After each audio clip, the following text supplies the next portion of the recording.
Mount Everest.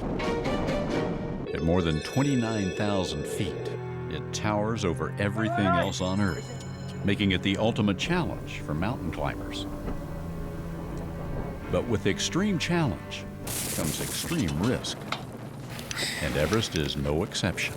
To date, the mountain has claimed the lives of some 200 climbers, about 1 for every 8 who have reached the top.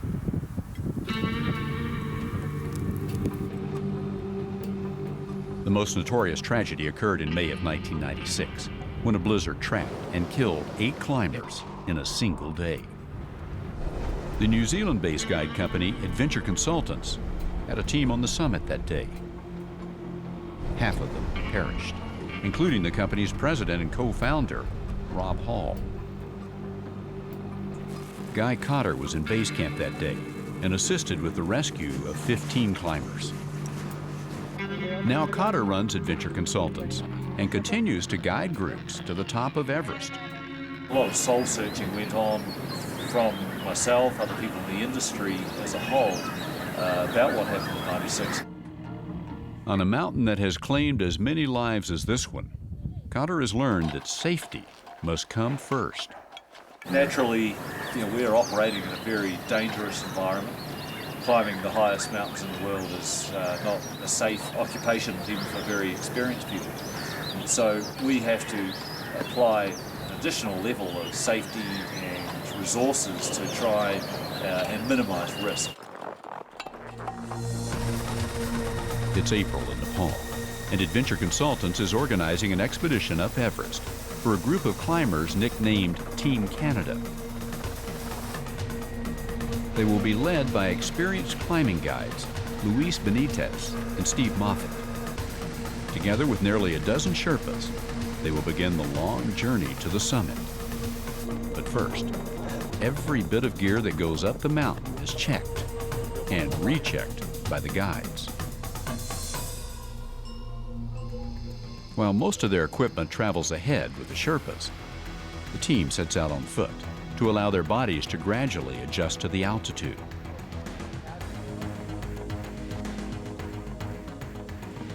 There she is, Big E, pointing one right in the back. Yeah, a few days to travel yet. A week later, the team approaches base camp. At more than 17,000 feet above sea level, this will be their home for the next month and a half.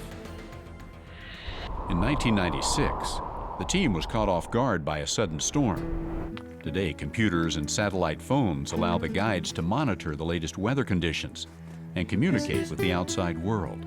Morning. The climbers take part in a puja ceremony to ask permission to set foot on the mountain. He's saying prayers to ask forgiveness of the gods for us to enter into the mountain environment of Mother Goddess of the Earth. So this process will go on for several hours. We have to go through this before any of us can go onto the mountain. Over the next few weeks, Team Canada travels back and forth between 4 camps at various altitudes to prepare themselves for the final summit push. By mid-May, conditions are perfect for a summit attempt, and the team is ready. Cotter and the guides carefully prepare the supplemental oxygen supply. So these are as important for saving your life as shoes are. There's about 1/3 the amount of oxygen at the summit as there is at sea level. While some have completed the climb without oxygen, it's an important safety tool used by most climbers today. Without it, a climber's body can become starved of oxygen, causing sickness, disorientation, and even death. Vic, I have to tell you, you kind of look like an aardvark I once knew.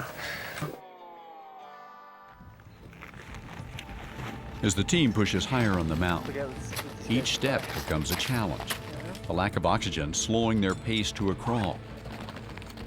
At times they look more like zombies than climbers. While the team rests at the 4th and final camp, the weather report comes in from base camp.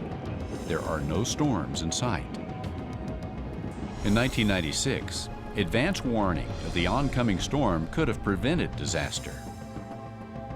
Team Canada is fortunate to have access to the latest weather information, and the clear forecast means they're headed to the top.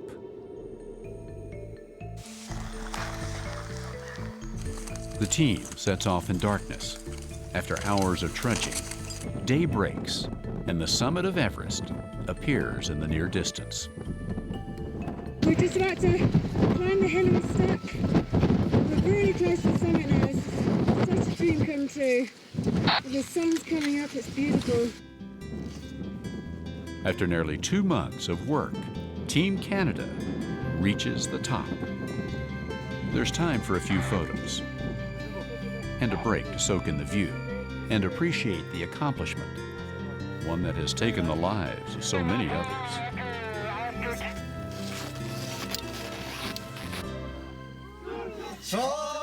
Back at camp, the team is welcomed with a celebration put on by the Sherpas.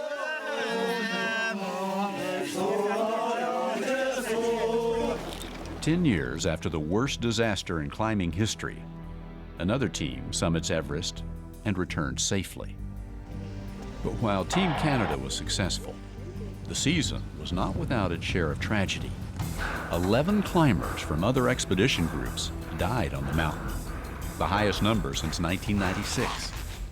But for these climbers, and many like them, the risk is worth the reward, a chance to stand on the top of the world.